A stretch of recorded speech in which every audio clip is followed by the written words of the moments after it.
जय श्री कृष्ण। कृष्ण सूत्र में आपका स्वागत है। आशा है आप और आपका परिवार स्वस्थ, सुखी और प्रसन्न होंगे।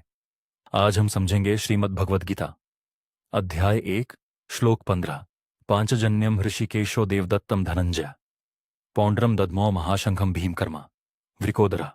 इस श्लोक का सरल अर्थ है, भगवान श्री कृष्ण ने पांचजन्य शंख बजाया, अर्जुन ने देवदत्त शंख और महाबली भीम ने पौंड्र नामक महान शंख बजाया। पहली दृष्टि में यह केवल शंखनाद का वर्णन प्रतीत होता है, लेकिन यदि हम इसके गहरे अर्थ को समझें तो यह श्लोक हमें जीवन की 3 महान शक्तियों का परिचय कराता है। श्री कृष्ण विवेक हैं, अर्जुन कर्म है, भीम साहस हैं। और जब जीवन में विवेक, कर्म और साहस एक साथ आ जाते हैं तब विजय की संभावना बढ़ जाती है। बच्चों के लिए सही को समझना कृष्ण है, पढ़ने बैठ जाना अर्जुन है और मन न होने पर भी पढ़ाई जारी रखना भीम है। युवाओं के लिए अपने लक्ष्य को याद रखना कृष्ण है, मेहनत करना अर्जुन है, असफलताओं के बाद भी हार न मानना भीम है। परिवार के लिए समझदारी से निर्णय लेना कृष्ण है, मिलकर जिम्मेदारी निभाना अर्जुन है और कठिन समय में टूटना नहीं, यह भीम है। गृहिणियों के लिए परिवार की जरूरतों को समझना कृष्ण है, घर को व्यवस्थित रखना अर्जुन है, थकान के बाद भी मुस्कुराकर सब संभालना भीम है। पति पत्नी के लिए एक दूसरे को समझना कृष्ण है, रिश्ते के लिए प्रयास करना अर्जुन है और कठिन समय में साथ न छोड़ना भीम है। पुरुषों के लिए सही निर्णय लेना कृष्ण है, ईमानदारी से कर्म करना अर्जुन है और हर संघर्ष में परिवार के लिए खड़े रहना भीम है।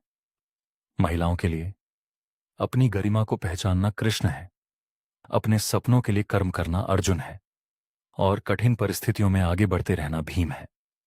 बुजुर्गों के लिए जीवन का अनुभव कृष्ण है, परिवार का मार्गदर्शन करना अर्जुन है और बदलते समय को स्वीकार करना भीम है।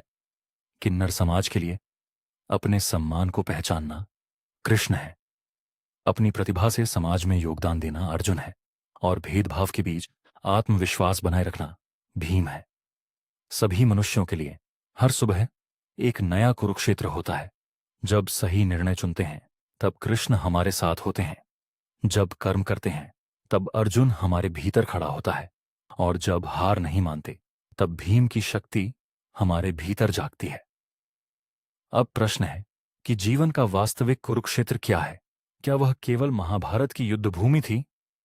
नहीं, आज का कुरुक्षेत्र है आलस्य से लड़ना, क्रोध पर नियंत्रण रखना, परिवार की जिम्मेदारियां निभाना, सही बात पर टिके रहना और अपने धर्म अर्थात अपने कर्तव्य को निभाना।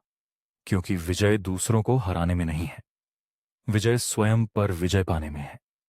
एक अंतिम विचार, जब हम इस संसार में आए थे तब हमारे हाथ खाली थे और जब जाएंगे तब भी खाली ही जाएंगे।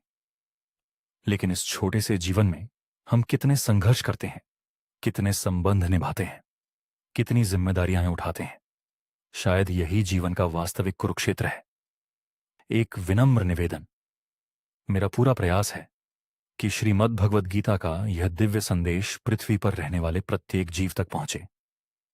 हमारी यह छोटी सी कोशिश है कि गीता का ज्ञान केवल एक ग्रंथ बनकर न रह जाए, श्री कृष्ण केवल एक मूर्ति बनकर न रह जाए, अर्जुन केवल इतिहास का पात्र बनकर न रह जाए, भीम केवल शक्ति का प्रतीक बनकर न रह जाए और महाभारत केवल एक युद्ध की कथा बनकर न रह जाए।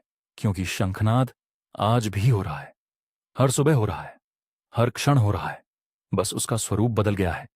आज हमारे सामने धनुष बाण नहीं है, लेकिन क्रोध है, लालच है, मोह है, अहंकार है, भय है, आलस्य है, ईर्ष्या है और तुलना है।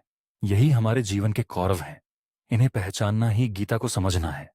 इस श्लोक का वास्तविक संदेश है कृष्ण जैसा विवेक, अर्जुन जैसा कर्म और भीम जैसा साहस। यही इस श्लोक का वास्तविक शंखनाद है। और अंत में स्वयं से एक प्रश्न अवश्य पूछिए, क्या मेरे भीतर का शंख अभी भी बज रहा है? यदि उत्तर हां है तो समझ लीजिए कि आपकी यात्रा अभी समाप्त नहीं हुई है। जय श्री कृष्ण। कृष्ण सूत्र, गीता को जीवन से जोड़ने का एक प्रयास।